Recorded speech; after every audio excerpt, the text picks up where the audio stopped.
1994 నుంచి 2004 మధ్యలో కూడా ఆనాటి ముఖ్యమంత్రి చంద్రబాబు నాయుడు గారు అతి తక్కువ ధరలో ఆనాడు హైదరాబాద్లో భూములు కేటాయించారు కనుకనే ఐఎస్బి హైదరాబాద్లో ఉంది, మైక్రోసాఫ్ట్ హైదరాబాద్లో ఉంది, ఇన్ఫోసిస్ హైదరాబాద్లో ఉంది, టీసీఎస్ హైదరాబాద్లో ఉంది. అట్లా అనేక పరిశ్రమలు వచ్చి ఈరోజు ఒక జీసీసీ క్యాపిటల్ అయిందంటే దానికి కావాల్సిన మొత్తం ఎకో సిస్టమ్ కట్టాం అధ్యక్ష. ఇది దాంట్లో భాగంగా ఎకో సిస్టమ్ బిల్డింగ్ అనేది చాలా చాలా అవసరం. ఎకో సిస్టమ్ లో హోటల్స్ రావాలి, హాస్పిటల్స్ రావాలి, సోషల్ ఎకో సిస్టమ్ క్రియేట్ చేయాలి, కంపెనీకి వాక్ టు వర్క్ క్రియేట్ చేయాలి అధ్యక్ష. మొత్తం ఎకో సిస్టమ్ క్రియేట్ చేసడానికి మేము కష్టపడుతున్నాం అధ్యక్ష. మంత్రి గారు అదే అధ్యక్ష. అమ్మా ఆగండి రియల్ ఎస్టేట్ సంస్థ సత్వా డెవలపర్స్ కి ఆగండి అయ్యా 1500 కోట్ల రూపాయల విలువైన భూమిని డెడ్ చీప్ గా ఇచ్చారు అధ్యక్ష. అలాగే కపిల్ చిట్ ఫండ్ చెందిన బీవీఎం ఎనర్జీకి 1500 కోట్ల రూపాయల విలువైన భూమిని కూడా డెడ్ చీప్ కి ఇచ్చారు అధ్యక్ష. నాకు ఒక తెలియని విషయం ఏంటంటే ఇప్పుడు ప్రభుత్వ రంగంలో ఏపీఐసి ఉంది అధ్యక్ష. వేల కోట్ల రూపాయల భూమిని అది డెవలప్ చేసి మౌలిక వసతులు కల్పించి పరిశ్రమలకు ఇస్తూ ఉంటారు. మరి వాళ్ళు చేసే పని ఇప్పుడు రియల్ ఎస్టేట్ సంస్థలకు ఎందుకు అప్పచెప్తున్నారు అధ్యక్ష? దీని వెనక ఏ రహస్యం ఉందో అర్థం కావట్లేదు. అంటే ప్రభుత్వ ఉద్దేశం ఏపీఐసి కంటే రియల్ ఎస్టేట్ సంస్థలే గొప్పవా అధ్యక్ష అని నా డౌట్ అధ్యక్ష. అలాగే భూ కేటాయింపులు అన్ని ఒకే విధంగా ఉండాలి, ఒకే ధరలకి ఇస్తే బాగుంటుంది అధ్యక్ష. లేకపోతే ఇంకా విలువైన భూములు అయితే వేలం వేసి ఇవ్వచ్చు అధ్యక్ష. మరి వైజాగ్ లాంటి సిటీల్లో 99 పైసలకే ఇస్తున్నారు కదా అధ్యక్ష. ఇలాంటిది ఎక్కడా కూడా దేశంలో అయితే నేను చూడలేదు అధ్యక్ష. అసలు రియల్ ఎస్టేట్ సంస్థలకు ప్రభుత్వ భూములు కేటాయించవచ్చు అనేది నా క్వశ్చన్ అధ్యక్ష. అలాగే తీసుకుంటే ఎందుకు వేలం వేయట్లేదు ప్రభుత్వ భూముల్ని, విలువైన భూముల్ని? మరి వేలం వేస్తే ప్రభుత్వానికి ఆదాయం వస్తుంది కదా అధ్యక్ష. అదొక నాకు డౌట్, గౌరవ మంత్రి గారు చెప్పాల్సిందిగా కోరుతున్నాను.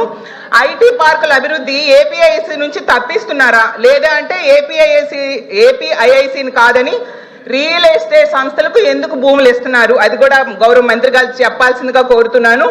ఎంఎస్ఎంఈ పార్కులను కూడా ప్రైవేట్ డెవలపర్స్ కి ఎందుకు కేటాయిస్తున్నారు? అది కూడా సమాధానం చెప్పాల్సిందిగా కోరుతున్నాను. ప్రైవేట్ సంస్థలకు ఇచ్చే భూముల్లో 50 నుంచి 60% వాళ్ళు నచ్చిన అవసరాలకు వాడుకునే వెసులుబాటు ఇచ్చిన మాట వాస్తవమా కాదా గౌరవ మంత్రి గారు చెప్పాల్సిందిగా కోరుతున్నాను. అలా ఇస్తే దానివల్ల ఏంటి ప్రయోజనం అని కూడా నేను అడుగుతున్నాను అధ్యక్ష. ఆ ప్రైవేటు సంస్థలకు లబ్ధి చేకూర్చాల్సిన అవసరం ఏముంది అని కూడా నా క్వశ్చన్ అధ్యక్ష. అసలు బెంగళూరు, హైదరాబాదు లాంటి నగరాల్లో బహిరంగ మార్కెట్లో స్థలాలు కొని రియల్ ఎస్టేట్ వ్యాపారం చేసే సత్వాకి విశాఖలో ఎందుకు ఎకరం 1.5 కేటాయించారో కూడా గౌరవ మంత్రి గారు చెప్పాల్సిందిగా కోరుతున్నాను అధ్యక్ష. కపిల్ చిట్ ఫండ్స్ కి చెందిన బీవీఎం ఎనర్జీకి ఎకరం 1.5 కేమో 30 ఎకరాలు కేటాయించారు అధ్యక్ష. ఎందుకు మార్కెట్ ధర? ప్లీజ్ మంత్రి గారు.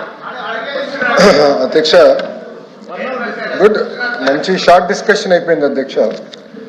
అధ్యక్ష, 99 పైసలకి మీరు ఎందుకు భూమి ఇస్తున్నారని సభ్యులని ప్రశ్నించారు అధ్యక్ష.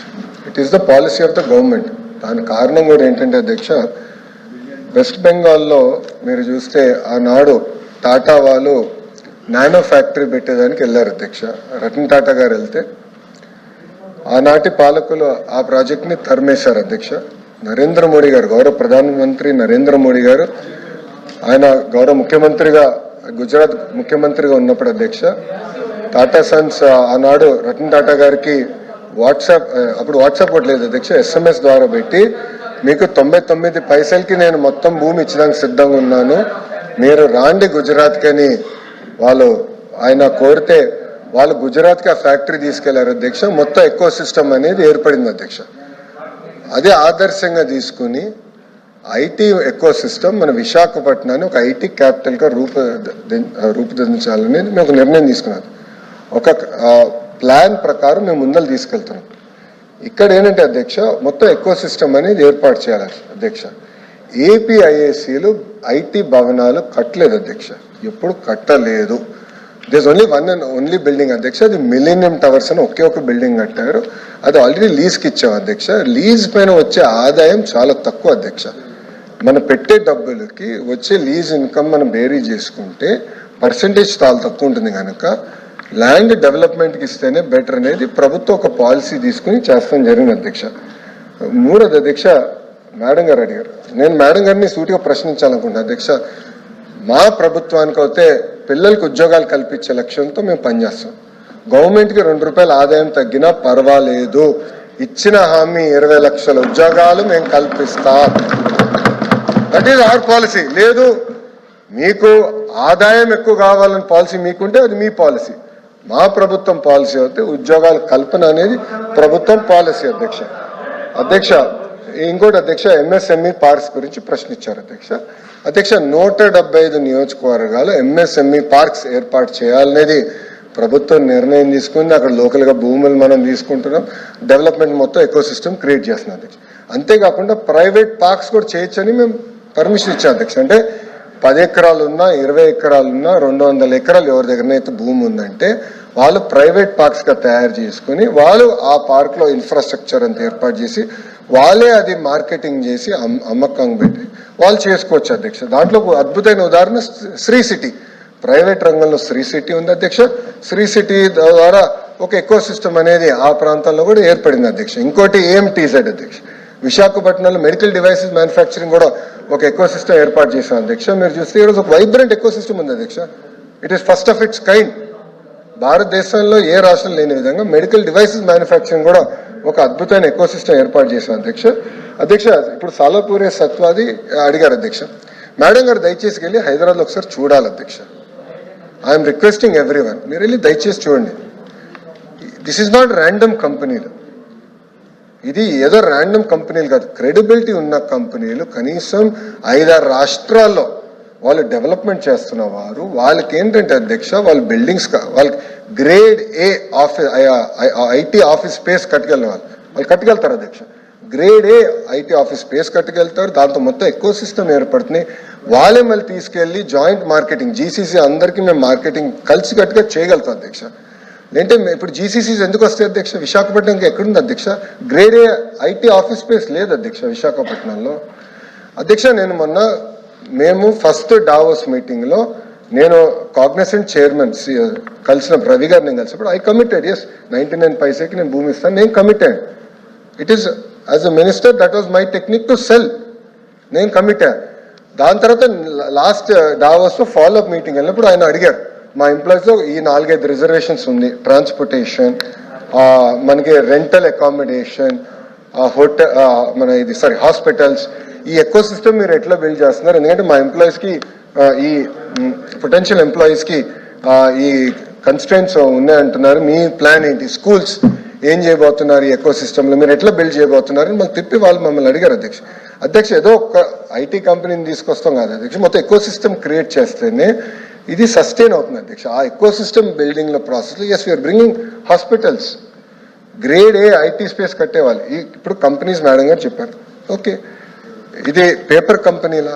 There all credible large scale players అధ్యక్ష. వాళ్ళ స్పేస్లో they are among the top 5.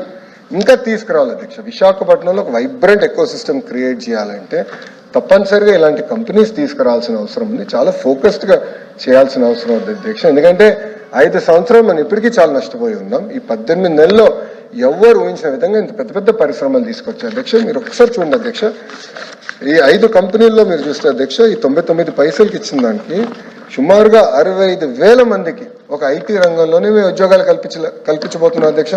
65,000 మందికి అధ్యక్ష, 5 కంపెనీలు అధ్యక్ష, 5 కంపెనీస్.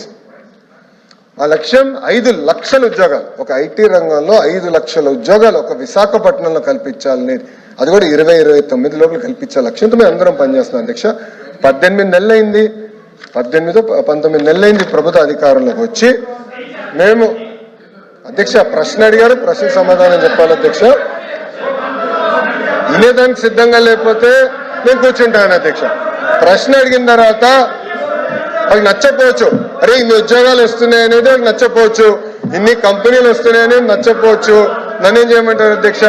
ఒక్కొక్క కంపెనీ మేము పట్టుకొస్తున్నాం, పెద్ద ఎత్తున పెట్టుబడులు తీసుకొస్తున్నాం. 25.3% భారతదేశంలో పెట్టుబడులు ఈరోజు ఆంధ్ర రాష్ట్రంగా వస్తున్నాయి. ఇక్కడున్న సహచారం అర్చలు మా బీసీ జనార్దన్ రెడ్డి గారు, టీజీ భరత్ గారు, దుర్గేష్ గారు, మేమందరం ఒక జీవోఎంలో ఉన్నాం. మేమందరం కలిసికట్టుగా చేస్తున్నాం కనుకనే ఈ రోజు ఇంత పెద్ద ఎత్తున పెట్టుబడులు వస్తున్నాయి, పరిశ్రమలు వస్తున్నాయి, 20 లక్షల ఉద్యోగాలు మేము కల్పిస్తాం అధ్యక్ష.